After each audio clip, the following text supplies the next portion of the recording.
Thank you for the opportunity to be here this morning. I am honestly in awe of this company, and really looking forward to the discussions later.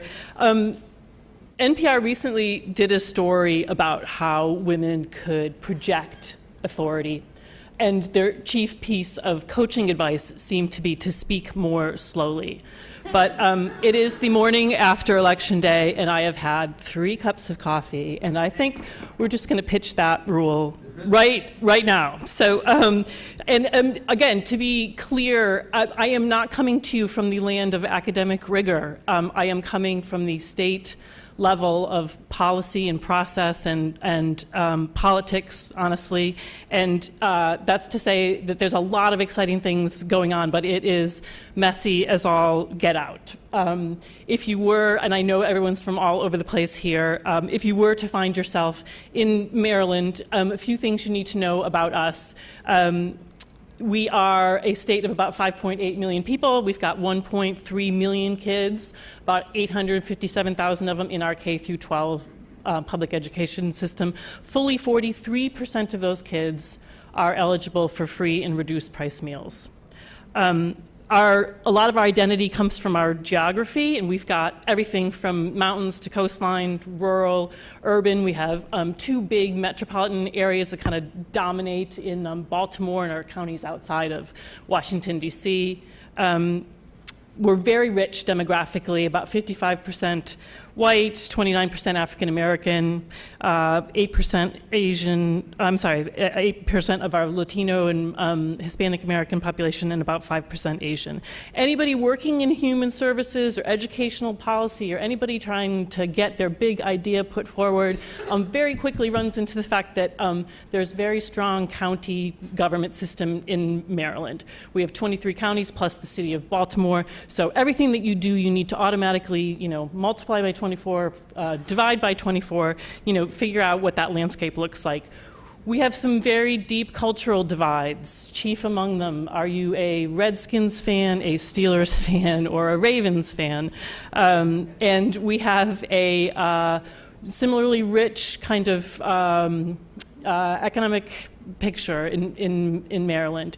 We are fortunate to have some kind of big drivers of our economy, our proximity to the federal government, among those some really esteemed academic and medical institutions. We have a thriving hospitality and tourism industry, and this is all sort of collectively referred to as EDS, BEDS, FEDS, and MEDS. So if you are going to look ahead to the future of Maryland, you would look in those sort of 4 broad sectors. We have a AAA bond rating. We've recovered about 110% of the jobs that we lost in the recession.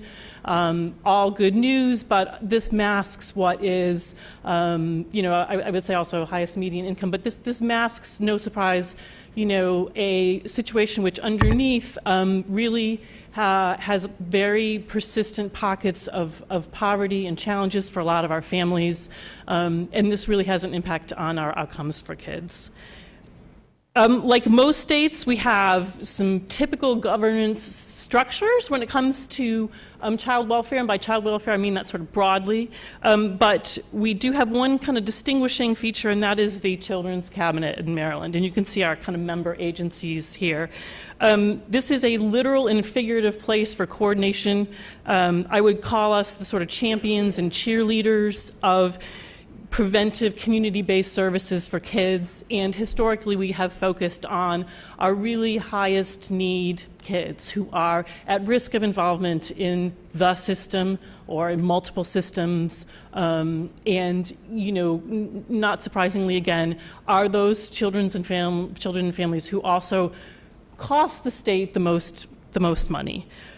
And it's not just sort of any children's cabinet. I think we're one of about 17 or 18 states that have one, but we have that coveted thing, that dedicated line item in the state budget So we have a dedicated interagency fund that's devoted to early intervention prevention programming, again, in each of our jurisdictions. So we function as a grant maker, and we ask our jurisdictions to think about what are those highest needs that they have in their areas, and we fund a wide variety of programming according to those needs.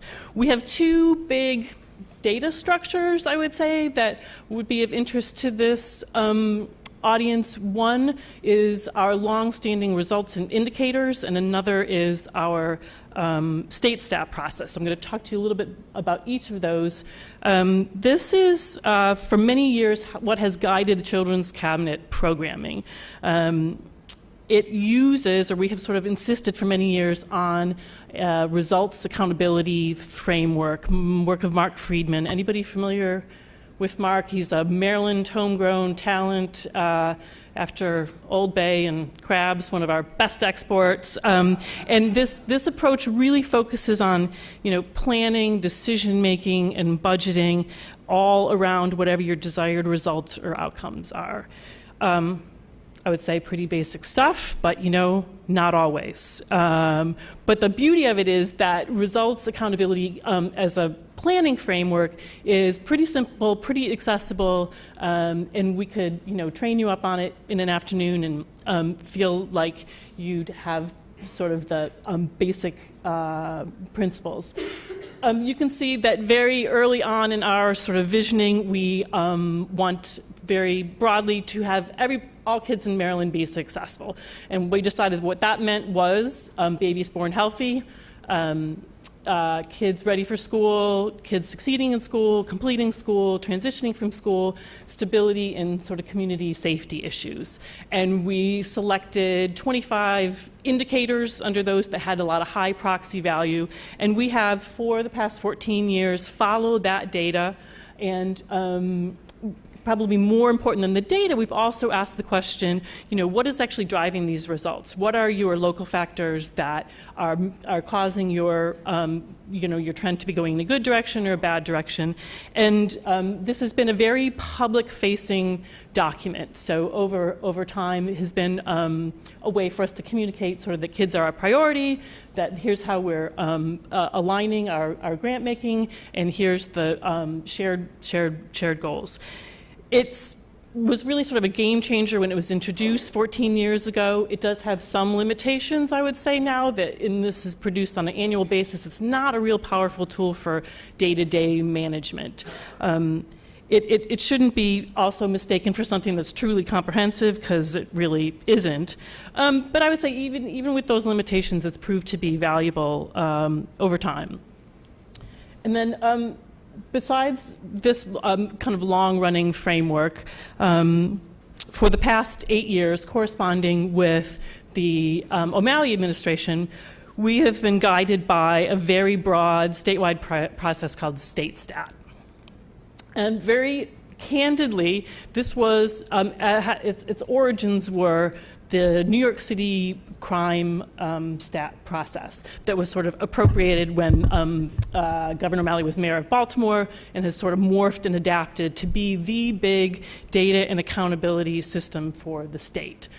I would say it's remarkable in that, and Ruth mentioned that my background is as a political consultant. Nobody would probably tell an elected official that it's a good idea to go out there and make promises like you're going to drive down crime by a certain amount, that you are in fact going to end childhood hunger. So this is sort of bold thinking, both by a elected official and by sending a very strong signal to all of your state agencies that there are these very clear expectations about how we want you to be working together and what we want you to be doing. 4 of these touch on or sort of fall under the purview of the Children's Cabinet. I'm going to talk a little bit about one of those. But it's really a pretty data-driven, rigorous process in which the governor and his senior staff is personally involved. So on typically a monthly basis, if you are responsible for one of these goals, you and everybody else convene, you review what your data is, you really do a deep dive into the things that are either contributing to your success or not. And it's also a place to kind of challenge and make collaboration possible. It is not acceptable to go to state stat and say things like, well, our health alert system would have been, in better shape this month, but we couldn't get data from the education department. That's a stop the presses sort of thing.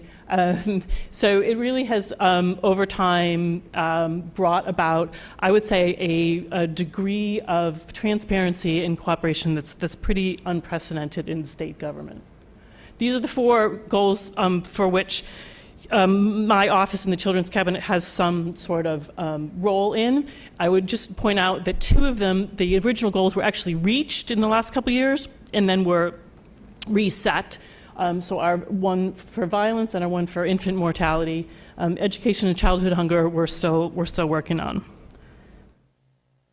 So how does this work for a particular goal? And I wanted to talk briefly about the childhood hunger goal. And it also illustrates a number of our kind of uses of data. Our approach towards ending childhood hunger was what you would summarize as an access strategy. It was the knowledge that we actually have a number of existing long-running child nutrition programs, but for a variety of reasons, those remain underutilized. For example, the school breakfast program. We know that every child that's getting a free and reduced price lunch should also be getting school breakfast, and that the contribution that makes to their daily ability to pay attention and to do well in school, not to mention health things, is really extraordinary. So we convened a number of players at the statewide level, and then also brought in some foundations. We brought in a number of corporate partners, and we've undertaken an outreach program that's really on a school-by-school basis, encouraging schools to actually make breakfast part of the school day, change how they deliver it. The reality is that if you have a school with a high population of free and reduced price kids, you just cannot serve breakfast to them in the short amount of time that's allowed the school day. You just have to make it kind of more flexible and more accessible. So over time, you've seen in the past number of years this number ticking up, so that we have, I think we're up to about 400 schools that have introduced some sort of in-classroom breakfast, grab and go, some other format for providing breakfast. And we've got 75,000 children, free and reduced price kids, now getting breakfast that weren't a number of years ago. And when we started doing this, there was a lot of skepticism. How are you going to do it? Does this really work? When we were talking to schools on an individual basis, there was, well, I'm not sure, what the impact of this is going to be. So we started out with a very small universe, 21 schools. You can see here how over 2-year period, their number of breakfasts they were serving tripled or doubled when they moved breakfast out of the cafeteria and made it more accessible to kids. So with the sort of proof of concept, did we then seek to replicate this best practice in a number of other schools? And we also, in the course of that, had nearly weekly knockdown, drag-out wrestling matches with the Maryland State Department of Education, who, when we first approached them and said, could we possibly have your, county-wide and school-level data about breakfast? Well, why do you want that? So we had really some struggles with having to set a baseline. Where are we? How many kids are getting breakfast? Why aren't they? What are going to be the intervention strategies that will turn the situation around? And can we be, looking at that data on a regular basis? That was really a change in thinking for a lot of folks. And part of it was limited by how they collected it, and part of it was limited by actual, attitude. There were improvements, I would say, in both in the last number of years, to the point where we now have school-level data that is mapped all over the state. You can go to the StateSat website if you're interested in how we're doing on this goal. You can pull your school down. You can see how it's doing. And that also is a kind of factor in both communicating success, attracting more supporters for this enterprise, and hopefully showing also what were the longer-term impacts on us doing a better job connecting kids to school breakfast. And as it turns out, it is linked to an improvement in test scores and attendance, and our attendance linked to our longer-term success. So after a number of years, we were able to make pretty definitive statements about the value proposition for making these investments. All very encouraging, and led to a sort of virtuous cycle of, improvement, progress, success, lather, rinse, repeat, that's really helped us. I would say just a couple things broadly about our overall situation in Maryland, which I think probably apply to, most other jurisdictions. You will see that, I think states are going to continue to be the innovators and incubators. I don't think the United States Congress is going to be offering a lot on that front for a number of years. So states are still going to be where the action is. I would say politically, we have to make it safe and more attractive to invest in prevention. We can make really encouraging, definitive statements about school breakfast in this case, but we struggle mightily to make similar data-driven arguments about other investments in prevention programming. I can tell you that it costs less to stay at the Four Seasons every night than it does for us to place you in a hardware-secured juvenile detention facility. But I am having a hard time getting folks to say that $2,000 a year for high-quality after-school programming is a good investment. Need help here. So that's really our challenge, is communicating that value proposition and getting the sort of budgeting and messaging and outcome stuff to line up. We also need to understand that the information it's an actual information avalanche, and we need to be distinguishing between what's really helpful information and what's not. And lastly, I would say we would need data systems that are sustainable, beyond administration to administration. And as again, waking up on election day and having everything. Some things, thrown into question, and some things whose future seems secure is just not a way to go about running child services. So, great. Thank you so much.